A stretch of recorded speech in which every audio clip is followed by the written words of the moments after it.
Volkswagen Challenge. Big battle expected in the front end of Class A and B, but Class A and B also looking for the overall championship. But with such a big field down here in Quebec, we've had to split the fields. Classes A and C will be driving together, and Class B will have their own separate race. It's going to be interesting to see what happens now as we go to the Class A and C second heat. And in the first heat, of course, there was a big fight out. And Rory Atkinson was the man trying to get through and already starting to put the pressure onto Wayne Masters as he gets off the line a bit further back than what he'd like to be. It's not exactly where the BHRT man wants to be. He has to be at the front end if he wants to continue the fight for the overall championship with Leighton Free, who will be in action a bit later on in Class B. As they head down towards turn 1, absolutely brilliant stuff from Davy van der Merwe, Leighton's teammate. He gets to the front end, and it's Universal Motorsports car who's out front. Mo Karodia leading things out in the Class Cs.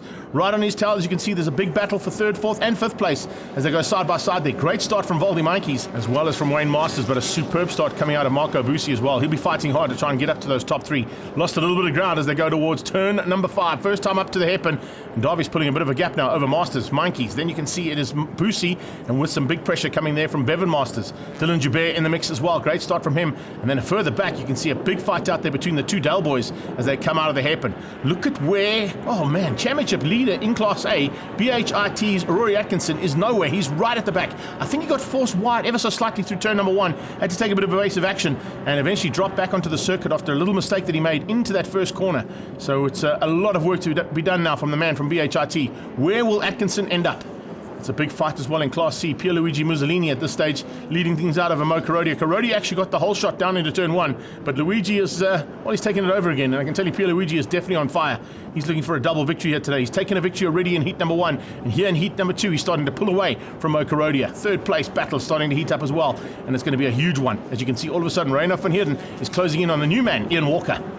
Walker in the United Cycles car doing such a good job in the first heat, and once again looking for a podium against the police driver there in 4th place. But a superb little battle about to resume here for Class C as they go into the S's. Karodia starting to close once again onto the back end there of Mussolini, and Pierluigi is going to have his hands full in a couple of minutes' time. The same thing's happening there with Reinoff van Heerden as he closes things down there on Walker. Nice fight there for Class C honours. Let's go on board here with Rory Atkinson and have a look exactly what went wrong in turn 1, which dropped him back so far in the pack. You can see going into the S's, just makes a slight mistake and off circuit. But he's making up big ground now as he comes off the inside of Sam Dale into turn 1.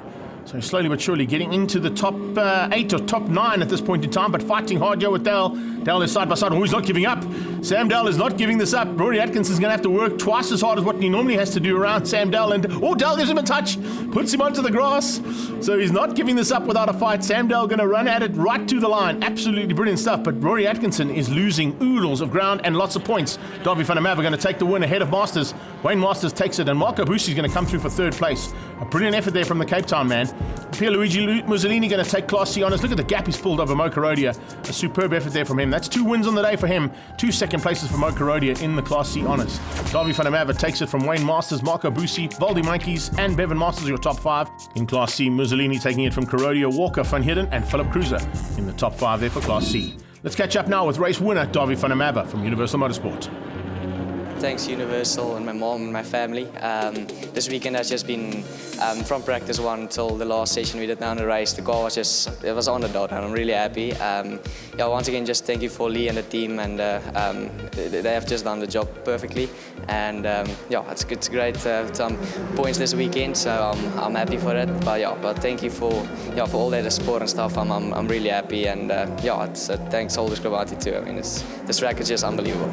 Class C winner Pierluigi Mussolini is very ecstatic with a double victory on the day. It was a good weekend, Friday and Saturday. Both races went really well. They went our way. Second race was a bit of a challenge, but it was fun. We pulled a win at the end of it. Certainly did. Now moving on to Class B, and Stian Kriel, Leighton Free will be at the front end of this little fight. Remember, Stian Kriel's not really involved in the championship. It's all about Leighton Free, who has to try and take as many points away from the man who's had a bit of a dismal day there. We've just seen in Class A, Rory Atkinson. But it looks like it's going to be a bit of a fight on at the front end, because Stuart Mack and Kaushan Naidu have showed some massive improvements in their progress to get to the front end of Class B. As they line up now, lights about to go out. Who's going to have what it takes? Stian Kriel's on pole. He heads down towards turn 1. Not such a great start there from Leighton Free. He's got to come through the pack, remember, in the back of this field. As they head down towards turn 1, you can see it's absolutely brilliant stuff there from Leighton Free. And in the background, oh, a huge one. Kutsia going sideways there, absolutely nowhere to go. And a couple of cars having to take evasive action. I think there's a couple of cars who actually got caught out there. One of them is Aldo. He's on the outside here. And there you can see Lindsay Kleur absolutely locked into the back wheel of Ethan Kutsia. Kutsia just went absolutely sideways. Let's have a look at it from his point of view. There it is, a little tag from behind, and the JRT car just goes sliding and slamming into the pit wall, and wait for the big impact from Lindsay Kleur, and a massive one on the front end there as well, coming out of Aldenhaupt.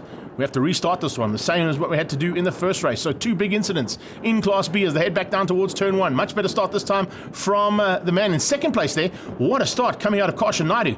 Kausha Naidu looks like he might even squeeze up into second place. Yes, he's going to, and get through there. Absolutely brilliant stuff. Francois van Zyl with a good start as well. And now side by side, it is a good start there from Elna Cruiser. She's got Nick Setinich on her inside, and Kutsia. That's Mitch Kutsia, of course, Ethan's dad, just up the road. So he managed to just avoid, so did Elna Cruiser, that little incident that brought out the red flag and had to do the restart. But they're all in the mix now and fighting hard. Leighton Free trying to find a way through there on Stuart Mack. Mack has had a super start and looking to try and keep out Leighton Free. Remember, Stuart Mack is still in with a chance here of overall honours in Class Bs, but he's got to fight hard with Leighton Free and keep him out. Oh, look at that! Kausha Naidu just hanging onto that inside line. Mack had a look on the inside. Leighton realised that maybe a later braking and later apex could give him the advantage. It has. He's going to go into Chevy Sweep on the inside of Mack, and will he make it stick? Yes, he will. Forcing Stuart Mack wide. Remember, Leighton's had a little bit more experience at this track this year. He was down here for the National Championship Polo Cup and now fighting in the Pozidrive Volkswagen Challenge. It looks like he's using some of the lines that gave him a perfect weekend here only a couple of weekends ago. And he goes around the outside of Dunlop Corner and eventually gets up into third place. Stuart Mack's not going to give it up without a fight, though. You can see just how hard Mack tucks into the slipstream. Looking to try and use that slipstream now, but Leighton's doing the same thing there to Naidu. He closes on Naidu and pulls out of the slipstream right in the last part of the moment. And late on the brakes, can he squeeze through? Yes, he can. Leighton Free moves up to second place. That's exactly where he needs to be. He knows that Rory Atkinson's had a dismal day. He's had 2 very, very poor finishes in terms of his ability, normally at the front end and untouched. And Leighton Free has also been at the front end and almost untouched all season long. So second place in the Universal car is not where he wants to be.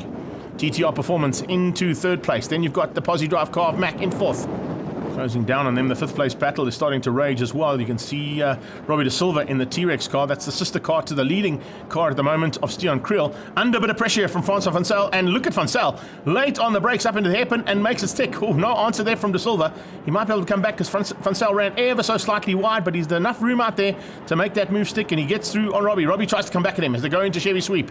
Great run here from them. Behind that, you can see them lining up. It's Elna Cruiser putting the pressure onto Setinich. And right to the checkered flag, Stian Kriel, absolutely brilliant stuff. 2 wins out of 2 starts. Leighton Free, very lucky to survive the first incident and the second one to finish up in second. He'll take some points away from overall lead. It's Stian Kriel ahead of Leighton Free, Stuart Mack and Kausha Naidu. And a good start there from Francois van Zyl. Eventually put him into 5th place, beating out De Silva, Cruiser, Setinich and Leon Undal. Double race winner Stian Kriel. Let's catch up and see how the day went. It's fun. It's difficult with the Vivo compared to the Polo 6s, but it's all about handling at this track and a little bit of tailwind with all this wind. I'm very happy. Qualified pole, won both races with quite a bit of margin. Obviously, I have to thank him for giving me an opportunity to come spill the wind here in Class B a little bit and have fun. So it was good.